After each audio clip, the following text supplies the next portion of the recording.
Hi everyone! Kamusta kayong lahat and welcome to Living in South Africa as Filipina.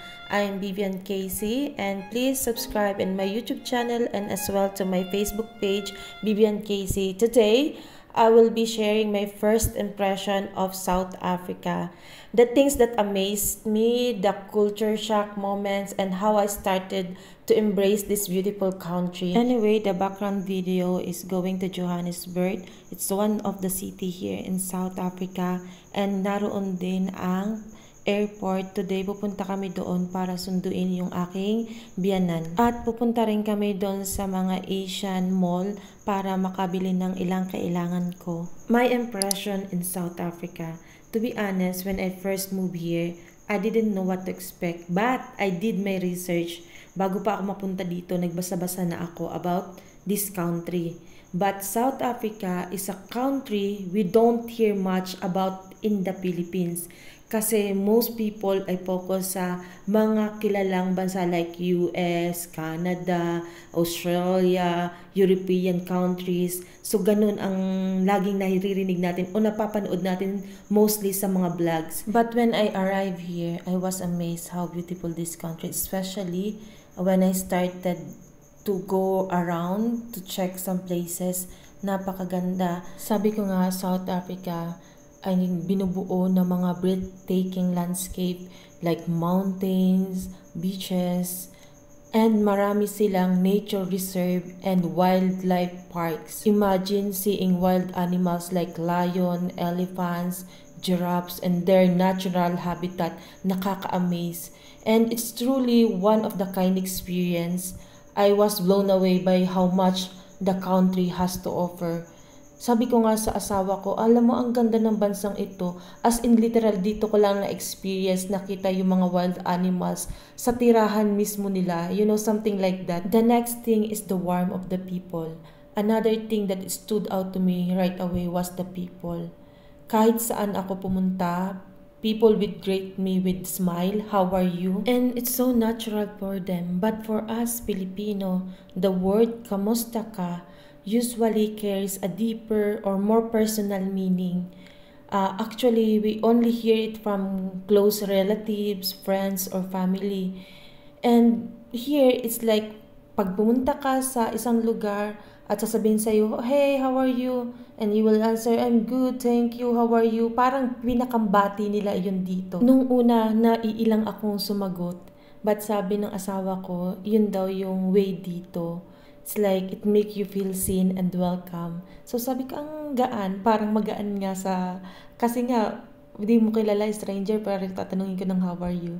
So yeah, that one is my impression to the people. At one more thing I like to them, kapag pumunta ka ng mga store, restaurant, kahit saang establishment, at kapag kahit ikaw ay nakapambahay, I don't know, pero ito naranasan ko, they will assist you actually. They will ask you how are you, and then you need anything, how can I help you, ganon. Parang at ease, parang mas magaan. Kasi nung naranasan ko sa Pilipinas, nakapambahay ako, ang sagot agad sa akin, mahal yan. Hindi naman lahat ganun sa atin. Kumbaga, na-sample ko lang to. Baka may magalit na naman sa akin, mabash na ako dyan. So, parang hindi naman lahat sa atin na ganun. Meron lang talaga na pailan-ilan kapag ikaw ay nakapambahay. Hindi iba yung impression na ibinibigay nila. The next one is the banking system. One thing that really impressed me when I arrived was how advanced their banking system is. Most of the time, people here use cards for payment. Kahit yung maliit na store or yung day-to-day ang transaction nila. So coming from the Philippines, where cash is still a king in many places. So hindi ko sinasabi na, oh may mga card na rin. Yes, may mga card na rin, especially sa mga city natin. So ayun, wala akong makupit sa asawa ko kasi card na char. So for me, it's a big change.